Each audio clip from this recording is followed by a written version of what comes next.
Et bienvenue au rapport de la mi-journée sur TVP World. Je suis votre hôte, Marie Catano. La Russie a frappé la ville de Poltava dans le centre-est de l'Ukraine jeudi matin. Selon les premiers rapports, l'attaque a fait 2 morts et 11 blessés.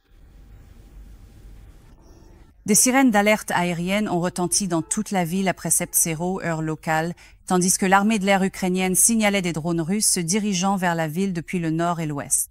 Le chef de l'administration militaire de la région de Poltava a déclaré que la frappe avait provoqué un incendie et endommagé des infrastructures civiles. Les autorités ukrainiennes ont mis en place des quartiers généraux d'intervention sur le site de l'attaque et ont exhorté les habitants à rester dans les abris pendant les alertes aériennes. Les habitants d'Odessa en Ukraine restent sous le choc après une attaque nocturne de drones russes. Un résident de l'immeuble touché a déclaré que tout semblait sûr lorsque le drone est passé devant eux, mais qu'il ne s'attendait pas à ce que le drone revienne sur ses pas. Nous ne nous cachons pas. Nous étions à la maison, vérifiant immédiatement nos téléphones pour voir où il était allé.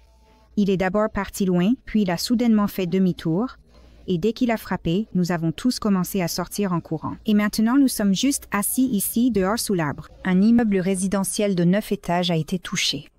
Un incendie de grande ampleur s'est déclaré. Des appartements du 7e au 9e étage étaient en feu.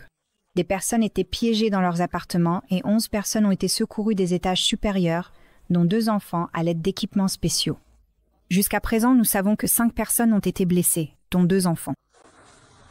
Le secrétaire général de l'OTAN, Mark Rutte, a exhorté les États-Unis à continuer de soutenir l'Ukraine après que le Pentagone a annoncé la suspension des livraisons d'armes. Cela intervient à peine une semaine après un sommet de l'OTAN à La Haye, où le président Trump a déclaré qu'il envisagerait d'envoyer davantage d'armes à Kiev. Notre correspondant Alex Cadier était au sommet et me rejoint maintenant depuis Bruxelles. Bonjour Alex. Qu'a dit Rutte? Bonjour Marie.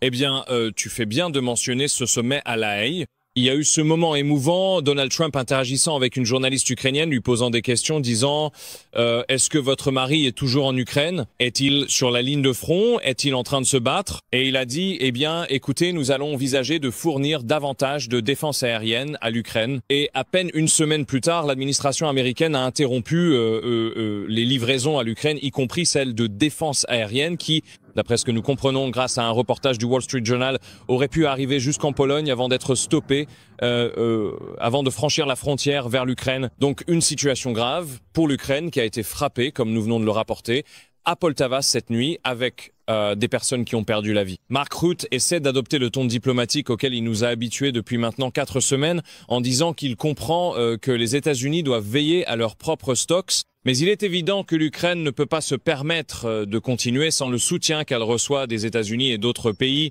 Il a également ajouté que les puissances européennes intensifient vraiment leurs efforts. Il essaie donc de trouver ce juste équilibre, cette ligne fine avec le président américain Donald Trump. Il a eu recours à la flatterie comme nous l'avons vu lors du sommet de l'OTAN, en complimentant le président américain, essayant de le convaincre de se rallier, de rejoindre les efforts européens pour continuer à soutenir l'Ukraine. Et Marie, nous avons appris il y a tout juste 1 heure environ que le président américain Donald Trump et Volodymyr Zelensky, le président de l'Ukraine, vont discuter de cela au téléphone dans les prochaines 24 heures environ, ce qui donne une idée de l'urgence concernant ces défenses aériennes ukrainiennes, qui sont déjà extrêmement sollicités face à la plus grande vague d'attaques aériennes de la Russie contre les villes ukrainiennes. Donc clairement, Mark Rutte essaye de favoriser la diplomatie, mais Volodymyr Zelensky parlera à Donald Trump demain pour faire avancer cette diplomatie et, espérons-le, obtenir ces défenses aériennes dont son pays a désespérément besoin, Marie. Alex Cadier, en direct de Bruxelles pour nous. Merci beaucoup pour ce rapport détaillé. Le chancelier allemand Friedrich Merz a appelé l'Union européenne à accélérer les négociations avec les États-Unis dans leurs différends commerciaux. Il a exprimé son inquiétude quant au fait que des discussions prolongées avec Washington pourraient nuire aux industries allemandes. Il ne s'agit pas d'une amende. Il ne s'agit pas d'un accord commercial global finement ciselé avec les États-Unis, négocié dans les moindres détails. Ce dont nous parlons maintenant, c'est du règlement rapide d'un différend douanier, en particulier pour les industries clés de notre pays, l'industrie chimique, l'industrie pharmaceutique, l'ingénierie mécanique, l'aluminium, l'acier et l'industrie automobile. Un résultat rapide doit maintenant être obtenu avec les États-Unis Il vaut mieux obtenir un résultat rapide et simple qu'un résultat long et compliqué, négocié pendant des mois. Un haut commandant russe a été tué lors d'une attaque ukrainienne. Le général de division Mikhail Gudkov était le chef adjoint de la marine russe, mais il commandait également une brigade en Ukraine. Selon les informations, Gudkov ferait partie des 10 Russes tués après qu'un poste de commandement a été frappé par l'Ukraine à Korenvo, dans la région russe de Koursk. La 155 brigade dirigée par Gudkov a été fortement impliquée dans l'invasion à grande échelle de l'Ukraine. Elle a participé aux opérations de combat autour de Kiev durant les premiers mois de l'invasion. L'Ukraine a accusé cette unité d'être impliquée dans des crimes de guerre. Sans ces roquettes, l'administration et Donald Trump ouvrent le ciel à la Russie et disent à Poutine qu'il peut frapper maintenant, a déclaré Piotr Kachevari, président de la fondation UA Future, lors d'un entretien avec TVP World à propos de la nécessité vitale d'une aide occidentale continue pour la défense de l'Ukraine. Sans ces roquettes, on peut mine dire que les États-Unis ou l'administration Donald Trump ouvrent le ciel à la Russie aidée, disent à Poutine qu'il peut frapper maintenant. Vous pouvez tuer plus de gens parce que qu'est-ce qui peut arrêter Poutine? Il a même appelé le président Macron. Ils ont eu une conversation de 2 heures il y a quelques jours, Millimed, et Poutine a dit la même chose à Macron qu'il répète constamment à Donald Trump. Il dit quelque chose comme « Arrêtez d'envoyer des armes à l'Ukraine et alors la guerre sera terminée ». Et évidemment, la guerre sera terminée, le pays sera anéanti et la liberté ainsi que l'indépendance de l'Ukraine prendront fin si les pays occidentaux ne soutiennent plus l'Ukraine. Aujourd'hui, le Parlement polonais va promulguer une loi rétablissant les contrôles aux frontières avec l'Allemagne et la Lituanie. Il s'agit d'une mesure de réciprocité face aux contrôles frontaliers instaurés par Berlin, destinée à limiter le trafic de migrants en provenance de Lituanie. Les contrôles aux frontières commenceront lundi. Le vice-ministre polonais de l'Intérieur, Czesław Morczek, explique en quoi ils consisteront. Une certaine infrastructure permettant le contrôle sera mise en place, mais nous ne rétablissons pas de poste de contrôle permanent à la frontière. Nous arrêterons certainement certaines voitures. Il y aura donc probablement un léger ralentissement du trafic, mais comme nous surveillerons le flux de migrants, nous ferons tout notre possible pour éviter de causer une gêne inutile à la circulation. Le président élu polonais, Karol Nawrocki, a annoncé la prochaine direction du Bureau de la sécurité nationale du pays. Le département chargé d'exécuter les ordres présidentiels en matière de sécurité nationale sera dirigé par un historien ayant des liens étroits avec le parti de droite Droit et Justice. Sławomir Czenkiewicz est un ancien employé de l'Institut de la mémoire nationale qui était dirigé par Karol Nawrocki avant son élection. En Pologne, Czenkiewicz est surtout connu pour un livre qu'il a publié en 2008, dans lequel il accusait le leader de Solidarność des années 1980, Lech Wałęsa, d'avoir été un agent des services de sécurité communistes. Ces allégations n'ont pas été définitivement prouvées.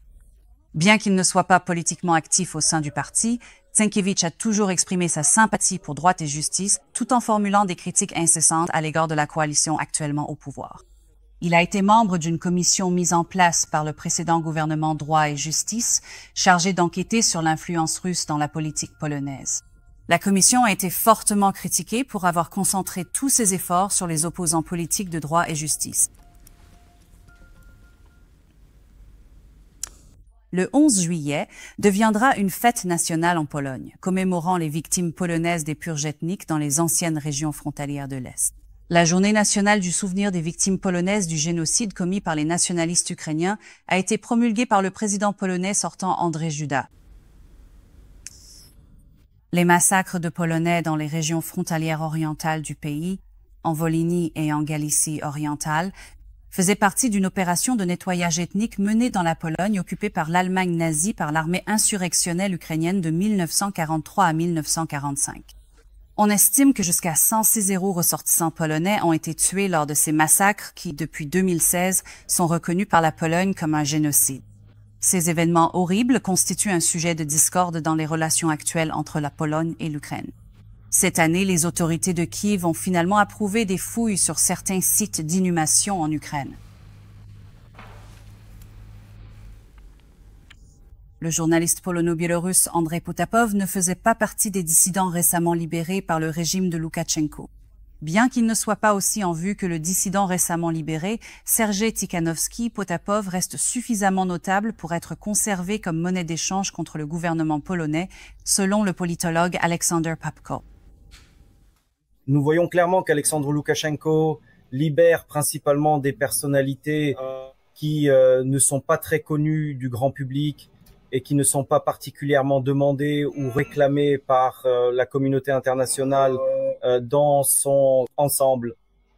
La libération de Sergej Tikhanovsky, un journaliste éminent travaillant pour la prestigieuse Radio Free Europe, a probablement été la seule libération de prisonniers politiques de haut profil et d'importance significative, un événement rare et notable.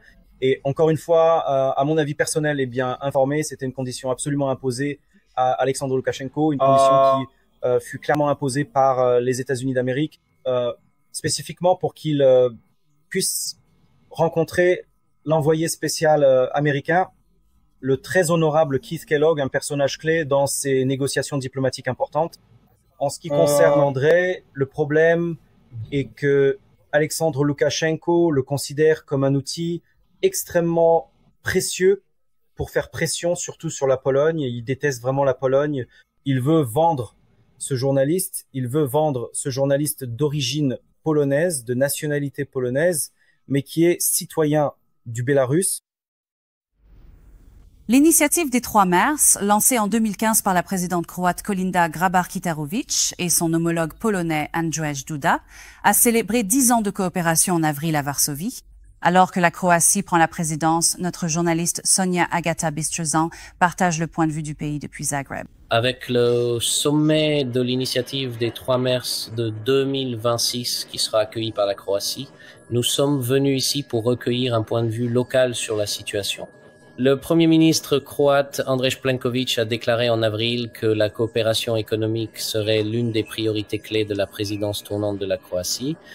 Composé de 13 États membres situés sur la mer Baltique, l'Adriatique et la mer Noire, la croissance économique figure déjà parmi les priorités de l'initiative. Cependant, selon l'ancien ministre de l'économie de la Croatie, Ljubo Jurčić, d'autres aspects de l'initiative ont été plus marquants. Je vois cela comme la création d'un mur politique. Avant tout, contre la Russie, découlant de la situation avec l'Ukraine d'une part. D'autre part, cette initiative visait à renforcer la coopération entre nos pays. Peut être que la coopération politique s'intensifie, mais nous observons si les conditions pour une coopération économique seront mises en place. Pour l'instant, je ne vois pas que ces conditions aient été établies. Jusqu'à présent, de nombreux experts ont exprimé leur scepticisme quant aux résultats de l'initiative. Cependant, on dit aussi que l'initiative prend de l'ampleur dans un contexte géopolitique en évolution et face à la montée des menaces. Avant l'agression russe à grande échelle contre l'Ukraine, cette initiative des Trois Mers en était arrivée à un point, disons, à une situation où elle n'était pas si importante pour de nombreux États membres. Mais aujourd'hui, nous voyons que nous devons travailler ensemble, car sans argent, personne ne peut gagner seul un conflit ou une guerre à l'avenir. En tant que deuxième priorité de la présidence croate, le Premier ministre croate a mis en avant la coopération énergétique. Cela n'est probablement pas une surprise, puisque le terminal GNL sur l'île croate de Krk a été l'un des projets prioritaires de l'initiative des Trois Mers. Cette initiative des Trois Mers a soutenu l'idée du terminal GNL, non seulement pour, disons, une importance tactique pour la Croatie, mais aussi afin de servir de solution de rechange au cas où la situation en Europe de l'Est, en particulier en Ukraine, s'aggraverait, permettant ainsi aux autres pays d'Europe centrale d'avoir un accès sûr et sans entrave au gaz naturel liquéfié. L'initiative des Trois Mers a été lancée en 2015 par les présidents de la Croatie et de la Pologne. Depuis Zagreb pour Top World, je suis Sonia Agata-Bistrezan. Dernière nouvelle dans le monde du sport. Les médias espagnols ont rapporté que Diogo Jota, le footballeur de 28 ans de Liverpool et de l'équipe nationale portugaise, est décédé dans un accident de voiture. Selon Marca, la voiture a pris feu après avoir quitté la route. Jota, un joueur clé du Liverpool Football Club, aurait voyagé avec son frère André, qui est également footballeur et dont on craint la mort. L'accident s'est produit sur l'autoroute A52 dans la province espagnole de Zamora. Les détails concernant l'accident restent limités, mais selon les rapports, la voiture a quitté la route et a pris feu. Le joueur de 28 ans venait tout juste de célébrer un événement personnel majeur, ayant épousé la mère de ses 3 enfants, Ruth Cardozo, il y a seulement 2 semaines.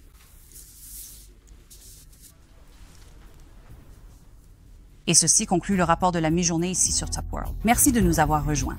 Et restez à l'écoute pour plus d'informations sur notre chaîne. Au revoir.